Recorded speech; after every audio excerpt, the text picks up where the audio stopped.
Hey guys, fractal analytics అనేది ఒక MNC company. అది కూడా మనకి సాఫ్ట్వేర్ సర్వీస్ కంపెనీ అండి. ఇది ఆల్మోస్ట్ 100+ క్లయింట్స్ కోసం అయితే వర్క్ చేయడం జరుగుతుంది. ప్రజెంట్ ఈ కంపెనీ ఒక హైరింగ్ ఛాలెంజ్ ద్వారా క్యాండిడేట్స్ని అయితే హైర్ చేసుకుంటుంది. సో దీంట్లో మనకి 3 రౌండ్స్ ఉంటాయి. కోడింగ్ రౌండ్ ఉంటుంది, తర్వాత ఆబ్జెక్టివ్ రౌండ్ ఉంటుంది, తర్వాత సినారియో బేస్డ్ రౌండ్ అయితే ఉంటుంది. సో ఎవరు ఎలిజిబుల్ అంటే ఫస్ట్ ఆఫ్ ఆల్ 2023, 2024 సో వీళ్ళకి మాత్రమే ఛాన్స్ ఉందండి. రిమైనింగ్ క్యాండిడేట్స్ కూడా అప్లై చేసుకోవచ్చు అండ్ ఈవెంట్ అయితే అటెండ్ అవ్వచ్చు. బట్ వాళ్ళు ప్రిఫర్ చేసేది మాత్రం 2023, 2024 పాస్డ్ అవుట్స్ని మాత్రమే. ఇక్కడ చూసుకుంటే ఈవెంట్ డేట్ 28 నుంచి 30 అని ఉంది. సో ఈ 3 డేస్లో కూడా మనం మన ఎగ్జామ్ లేదా అసెస్మెంట్ని అయితే కంప్లీట్ చేసుకోవచ్చు అండి. సో దీనికి సంబంధించిన ఓవర్వ్యూ గురించి మాట్లాడుకుంటే ఇది ఒక జాబ్ ఛాలెంజ్ అండి. ఛాలెంజ్ క్రాక్ చేసిన క్యాండిడేట్స్కి జాబ్లోకి అయితే తీసుకోవడం జరుగుతుంది అండ్ స్టార్టింగ్ 5 LPA శాలరీ అయితే వాళ్ళకి ఇవ్వడం జరుగుతుంది. సో హ్యాకర్ ఎర్త్ అనే ప్లాట్ఫామ్ మీద ఈ అసెస్మెంట్ అయితే మీకు కండక్ట్ చేయడం జరుగుతుంది. సో ఇక్కడ చూసారు కదా ఎవరు ఎలిజిబుల్ అంటే BSc computer science, BSc IT and BCA, MCA. So వీళ్ళకి మాత్రమే ఛాన్స్ ఉంది. అది కూడా 2023 లేదా 2024 పాస్డ్ అవుట్స్. ఇటువంటి బ్యాక్లాగ్స్ అయితే ఉండకూడదండి. సో ఇంటర్వ్యూ చూసారు కదా, ఫస్ట్ కోడింగ్ రౌండ్ ఉంటుంది. ఇక్కడ మనకి 2 కోడింగ్ క్వశ్చన్స్ అయితే ఉంటాయి.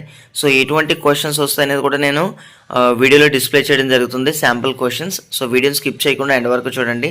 అండ్ తర్వాత మనకి ఇంటర్వ్యూ రౌండ్స్ అయితే ఉంటాయి. Technical round and business understanding round, అలాగే హెచ్ఆర్ రౌండ్. సో ఇవన్నీ కండక్ట్ చేసిన తర్వాత క్యాండిడేట్స్ని అయితే సెలెక్ట్ చేయడం జరుగుతుందండి. ఈచ్ రౌండ్ మనకి 20 నుంచి 30 మినిట్స్ టైం అయితే డ్యూరేషన్ ఉంటుంది. సో కంపెనీ అయితే మంచి కంపెనీ గైస్.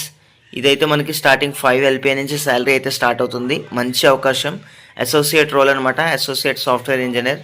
సో మనకి జాబ్ లొకేషన్స్ గురించి మాట్లాడుకుంటే ముంబై, బెంగళూరు, గుర్గాన్, చెన్నై, పూణే కూడా ఉన్నాయి. సో హైదరాబాద్ లేకపోయినప్పటికీ కూడా అప్లై చేయండి. అవకాశం వస్తే మాత్రం డెఫినెట్లీ అటెండ్ అవ్వండి. ఎందుకంటే బీఎస్సీ, బీసీఏ క్యాండిడేట్స్కి ఛాన్సెస్ తక్కువ ఉంటాయి సాఫ్ట్వేర్ కంపెనీస్లో. సో ఇటువంటి ఛాలెంజ్ మనం క్రాక్ చేస్తే కనుక డైరెక్ట్గా కొంచెం హయ్యర్ ప్యాకేజ్, సో 5 నుంచి లేదా 6 LPA అయితే మనం స్టార్ట్ అవ్వచ్చు. జాయినింగ్ వచ్చేసి మనకి జూలై లేదా ఆగస్టులో అయితే ఉంటుంది. అది కూడా ఈ ఇయర్లోనే. నెక్స్ట్ 1-2 మంత్స్లో మనకి జాయినింగ్ అనేది ఇవ్వడం జరుగుతుంది సెలెక్ట్ అయిన క్యాండిడేట్స్కి. రెస్పాన్సిబిలిటీస్ మనం ఇక్కడ చూసుకుంటే డేటా సైడ్ వర్క్ చేయొచ్చు, అలాగే కోడింగ్ సైడ్ ఉంటుంది. సో మనకి PVA side, Power BI side ఉంటుంది. సో మనకి మల్టిపుల్ వర్క్స్ అయితే ఉంటాయి. సో మనం సెలెక్ట్ అయిన కేటగిరీని బట్టి వాళ్ళ బిజినెస్ రిక్వైర్మెంట్ని బట్టి మనకి ఇవ్వడం జరుగుతుంది. సో మనకి ఇక్కడ చూసారు కదా, గుడ్ టు హ్యావ్ అని చెప్పేసి Power BI, SQL, Excel and PowerPoint knowledge ఉంటే బెటర్ అని చెప్పేసి ఇవ్వడం జరిగింది. సో గైస్ ఇప్పుడు ఎగ్జామ్ ఎలా ఉంటుంది అనేది నేను చూపిస్తాను. సో మనకి ఇక్కడ కనిపిస్తుంది కదా, ఇది శాంపుల్ టెస్ట్ అనమాట. ప్రోగ్రామింగ్ ప్రాక్టీస్ ఛాలెంజ్ అని చెప్పేసి మనం అప్లై చేసుకునేటప్పుడు మనకి అక్కడ ఇవ్వడం జరుగుతుంది. సో దాని మీద క్లిక్ చేయగా మనకి ఈ విధంగా వస్తుంది. సో మనకి యాక్చువల్ ఎగ్జామ్ కూడా సేమ్ ఇలానే ఉంటుంది. కంటిన్యూ చేశాక మన డీటెయిల్స్ అయితే ఇక్కడ ఎంటర్ చేయాల్సిన అవసరం అయితే ఉంటుంది. ఇక్కడ ఇన్స్ట్రక్షన్స్ గురించి మాట్లాడుకుంటే కోడింగ్ రౌండ్లో 2 ప్రోగ్రామింగ్ క్వశ్చన్స్ అయితే ఉంటాయి. సో మనకి కొన్ని ప్రోగ్రామింగ్ లాంగ్వేజెస్ అయితే అవైలబుల్ ఉంటాయి. మీకు వచ్చిన లాంగ్వేజ్లో మీరైతే కోడింగ్ చేయొచ్చు. టోటల్ స్కోర్ 200కి అయితే మనకి ఇవ్వడం జరుగుతుంది. 2 hours టైం అయితే ఇవ్వడం జరుగుతుంది. అండ్ మనకి ఇక్కడ చూసుకుంటే ఒక ఐడియా కూడా వాళ్ళే ఇస్తారండి కంపైల్ చేయడానికి, రన్ చేయడానికి కూడా. సో మీరు అక్కడ కోడ్ని అయితే రాసి రన్ చేసుకోవచ్చు. అండ్ మనకి టెస్ట్ కేసెస్ ఉంటాయి గైస్. టెస్ట్ కేసెస్ అయితే కంపల్సరీగా పాస్ అవ్వాలి. సో అప్పుడే మనం సెలెక్ట్ అవుతాం. అండ్ చాలా మంది డౌట్ ఉంటుంది మొబైల్లో అటెంప్ట్ చేయొచ్చు అని చెప్పేసి. మొబైల్ అయితే కొంచెం ఇబ్బందిగా ఉంటుంది. సో ల్యాప్టాప్ ఉన్న క్యాండిడేట్స్ అయితే ల్యాప్టాప్లో అటెంప్ట్ చేయండి. ఇక స్టార్ట్ టెస్ట్ మీద క్లిక్ చేసిన తర్వాత మనకి ఇక్కడ క్లియర్గా చూడొచ్చండి.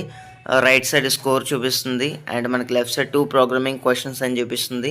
అండ్ టోటల్ మనకి ఇక్కడ చూసుకుంటే 2 క్వశ్చన్స్ ఉన్నాయి, ఫ్రెడో అండ్ అరే అప్డేట్. ఇది ఫస్ట్ క్వశ్చన్ అనమాట.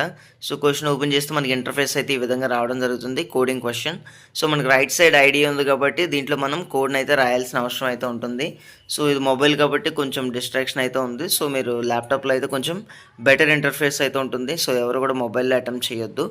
ఇన్ కేస్ ల్యాప్టాప్ లేకపోతే కనుక అప్పుడే మొబైల్కి అయితే వెళ్ళండి. ఇక ప్రోగ్రామింగ్ లాంగ్వేజెస్ గురించి మాట్లాడుకుంటే మనకి సి ఉంది, C++ ఉంది, అలాగే క్లోజర్ ఉంది, C# ఉంది, ఎర్లాంగ్ ఉంది, F# ఉంది. సో మనకి జావా అండ్ మనకి చాలా వరకు ప్రోగ్రామింగ్ లాంగ్వేజెస్ అయితే అవైలబుల్ ఉన్నాయి, పైథాన్ కూడా. సో ఎవరికి ఇంట్రెస్ట్ ఉన్న లాంగ్వేజ్లో వాళ్ళైతే కోడింగ్ చేయొచ్చండి. ఎటువంటి ప్రాబ్లం అయితే లేదు, మీరు ఎందులో చేసినా సరే పర్వాలేదు. బట్ టెస్ట్ కేసెస్ మనకి పాస్ అవ్వాలి. సో వాళ్ళు sample input and sample output అయితే ఇస్తారు. సో దానికి మ్యాచ్ అయ్యేలా మన కోడ్ రాయగలిగితే సరిపోతుంది. అండ్ మనకి హింట్స్ కూడా ఇవ్వడం జరిగింది ఇక్కడ క్లియర్గా. సో ఈ విధంగా మనకి 2 క్వశ్చన్స్ కూడా మనం కంపల్సరీగా సాల్వ్ చేయాలి. ఇంక ఇది 2వ క్వశ్చన్ గైస్. డిస్క్రిప్షన్లో దీనికి సంబంధించి రిజిస్ట్రేషన్ లింక్ ఇచ్చాను. సో అక్కడ నుంచి అయితే మీరు అప్లై చేసుకోవచ్చండి. 28, 29, 30 ఈ 3 డేస్లో కూడా మనకి అసెస్మెంట్ అయితే అటెంప్ట్ చేయొచ్చు. ఎటువంటి ప్రాబ్లం అయితే లేదు. సో ఇంట్రెస్ట్ ఉన్న క్యాండిడేట్స్ రిజిస్టర్ అవ్వండి డిస్క్రిప్షన్లో ఇచ్చిన లింక్ ద్వారా. అండ్ మన ఛానల్లో ఇటువంటి జెన్యూన్ అప్డేట్స్ రెగ్యులర్గా ఇవ్వడం జరుగుతుంది. సో ప్లీజ్ సబ్స్క్రైబ్ చేసుకుని అండ్ పక్కన ఉన్న బెల్ ఐకాన్ అయితే యాక్టివేట్ చేసుకోండి. And thank you guys, thanks for watching this video and wish you all the best.